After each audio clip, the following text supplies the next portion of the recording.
इसी बीच एक और बड़ी खबर, प्रधानमंत्री मोदी ने मंत्रियों को निर्देश दिए हैं। कहा, मिडिल ईस्ट में जो संकट है उसका असर किसी भी तरीके से आम लोगों पर ना पड़ने पाए। मंत्रालय और विभाग आपस में मिलकर काम करें, ये कहा है प्रधानमंत्री नरेंद्र मोदी ने। कैबिनेट की बैठक में पीएम मोदी ने निर्देशित किया, किसी भी संभावित चुनौती के लिए आप सब पूरी तरह से तैयार रहें। लोगों पर असर जो भी हो उसे सीमित करने के प्रयास करें सारे नेता, सारे मंत्रालय, सारे मंत्री।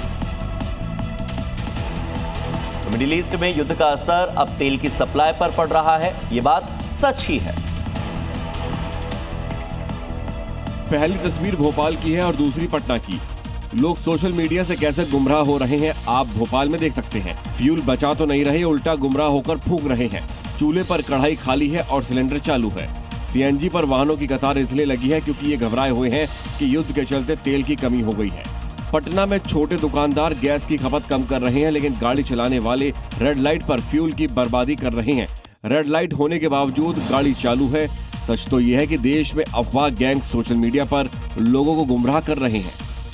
उत्तर प्रदेश के मुख्यमंत्री योगी आदित्यनाथ ने पेट्रोल और डीजल की उपलब्धता की समीक्षा की।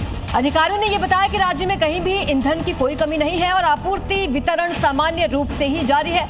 मुख्यमंत्री ने ये निर्देश दिए हैं कि आम लोगों को किसी प्रकार की असुविधा ना हो। इसके साथ ही जमाखोरी और कालाबाजारी पर कड़ी निगरानी रखने, साथ ही बनावटी संकट और घबराहट के हालात न बनने दें, इसके भी निर्देश दिए गए। कोंडा में गैस सिलेंडर की कमी की अफवाह फैलते ही लोग अपने अपने सिलेंडर लेकर गैस एजेंसी के बाहर पहुंच गए और लंबी कतारें लग गई। इस बीच मुख्यमंत्री योगी आदित्यनाथ ने राज्य में पेट्रोल और डीजल की उपलब्धता की समीक्षा की। अधिकारियों ने बताया कि प्रदेश में कहीं भी ईंधन की कमी नहीं है और सप्लाई सामान्य रूप से जारी है। मुख्यमंत्री ने निर्देश दिए हैं कि आम जनता को किसी तरह की परेशानी न हो। साथ ही जमाखोरी और कालाबाजारी पर सख्त निगरानी रखने के भी आदेश दिए गए हैं। ईरान अमेरिका का जो युद्ध चल रहा है उस वजह से हॉर्मुज स्ट्रेट में कई ऐसे जहाज हैं जो फंस गए। दुनिया के कई देशों में तेल गैस की सप्लाई प्रभावित हो रही है। अपने जहाजों और नाविकों की सुरक्षा के लिए भारत सरकार नौसेना के युद्धपोत अब तैनात कर सकती है। इसी बीच केंद्र सरकार ने साफ कर दिया है कि भारत में एलपीजी यानी कि लिक्विड पेट्रोलियम गैस की कोई कमी नहीं है। जो घरेलू गैस आप इस्तेमाल करते हैं रसोई में, घरेलू और कमर्शियल गैस सप्लाई सामान्य रूप से जारी है।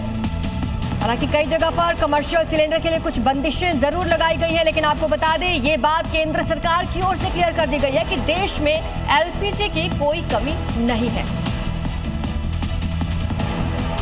तो केंद्र सरकार के निर्देश के बाद तेल रिफाइनरीज ने 10% उत्पादन को बढ़ा दिया है। सभी रिफाइनरीज 100% क्षमता पर काम कर रही हैं। रोजाना हो रही है 60 लाख सिलेंडर की सप्लाई।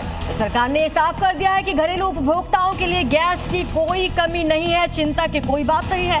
कमी होने पर इंडस्ट्री से गैस डाइवर्ट कर सप्लाई सुनिश्चित की जा रही है। वहीं आयात भी 55% से बढ़ा दिया है, 70% कर दिया है। यानी कि बाहर से भी जो गैस मंगवाने का काम है वो 15% तक बढ़ गया है, 55 से 70%, और साथ ही साथ जो प्रोडक्शन है वो 10% बढ़ गया है।